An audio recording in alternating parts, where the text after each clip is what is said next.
Alors que conclure, parce que je ne veux pas être trop long, de ces éléments contradictoires?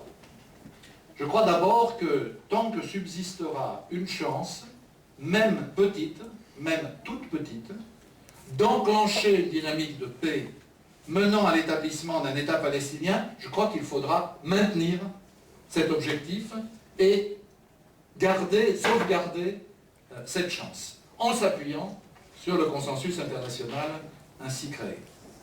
Mais dans le même temps, je crois qu'il est utile, qu'il est important, de dire que nous sommes dans le dernier quart d'heure. Si rien ne bouge, si le blocage israélien persiste, si l'impuissance de la communauté internationale demeure, on doit comprendre que les Palestiniens puissent, de colère, mais aussi de réflexion, s'engager sur une autre stratégie.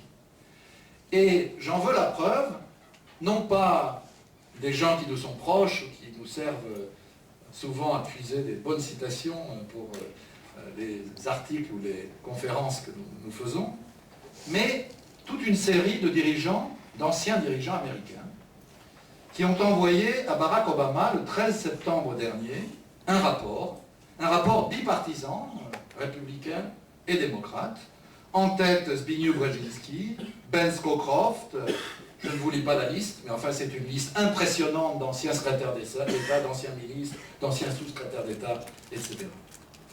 Que disent-ils? Ils disent, aujourd'hui, alors que nos ennemis contournent la supériorité militaire américaine en menant à la fois une guerre de l'information et de la terreur, il est indispensable d'aboutir rapidement à une paix israélo-arabe. Même si celle-ci ne suffit pas à écraser Al-Qaïda, elle aiderait à assécher le marécage dans lequel cette organisation et d'autres mouvements violents et terroristes poussent, et à éliminer ainsi une des sources majeures d'anti-américanisme musulman global. Les avantages stratégiques récemment acquis par l'Iran dans le monde arabe seraient largement réduits, loin de constituer une diversion par rapport aux autres crises proche-orientales. Un accord de paix israélo-palestinien contribuerait de manière significative à leur solution. A l'inverse, c'est toujours eux qui écrivent, le fait pour les États-Unis de ne pas jouer leur rôle de facilitation et de médiation reviendrait à laisser le terrain aux ennemis de l'Amérique, qui comptent sur la dispute israélo-arabe comme sur un cadeau qu'on continue à leur offrir. Ce sera le cas si le président Obama ne prend pas le problème en main rapidement. Son capital politique s'érodera, les obstacles intérieurs croîtront, d'autres questions domineront et les partis en guerre joueront la montre. Ne pas agir se révélera donc extrêmement coûteux.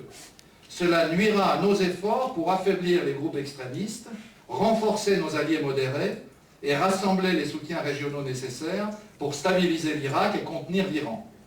Mais cela risquera de déboucher aussi sur la disparition définitive de la solution à deux États, si les colonies se développent, se retranchent et que les extrémistes consolident leur influence des deux côtés.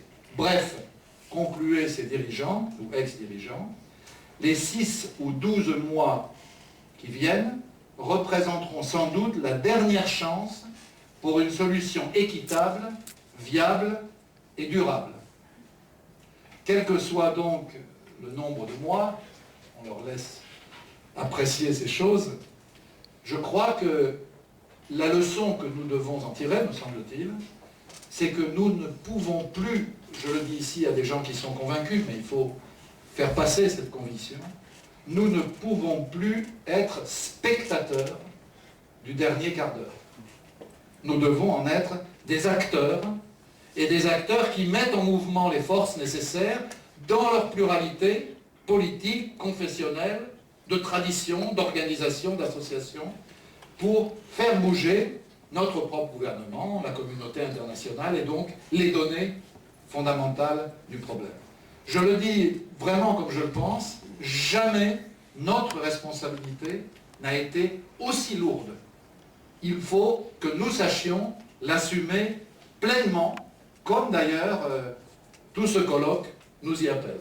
Ce qui veut dire la bataille d'information, ce qui veut dire la bataille sur le terrain, ce qui veut dire la campagne BDS, tout ce qui a été dit, mais ce qui veut dire d'abord la capacité de réfléchir, d'approfondir, de comprendre une situation particulièrement complexe.